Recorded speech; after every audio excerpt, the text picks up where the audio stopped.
Once, someone asked me, "Do I believe in God?" My answer was, before Jesus stepped on the earth, people were already causing trouble, conquering the earth, to implement the religion of their own beliefs. Jesus came and they killed and tortured him because of their false beliefs. World War broke out to pit their religions and their respective beliefs against each other.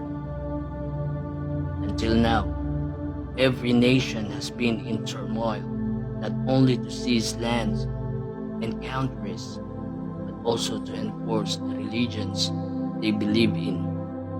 Since ancient times, government and religion have been together in the war for their own beliefs.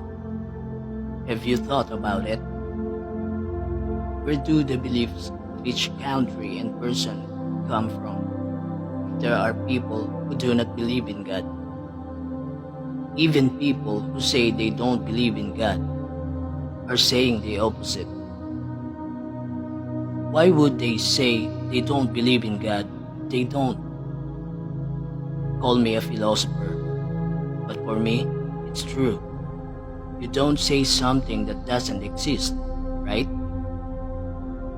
In this world, there is no one who does not believe in God. Whether bad or good, everyone believes in God. There is no source of false beliefs. If there really are those who do not believe in God, people's constant arguments, their own beliefs. Many religions are used or involved in politics because of their beliefs.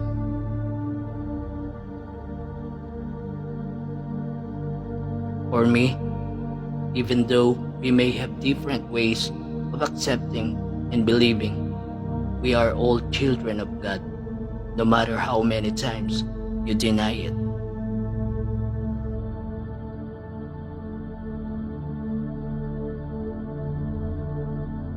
I'm not a religious person, but these are my thoughts.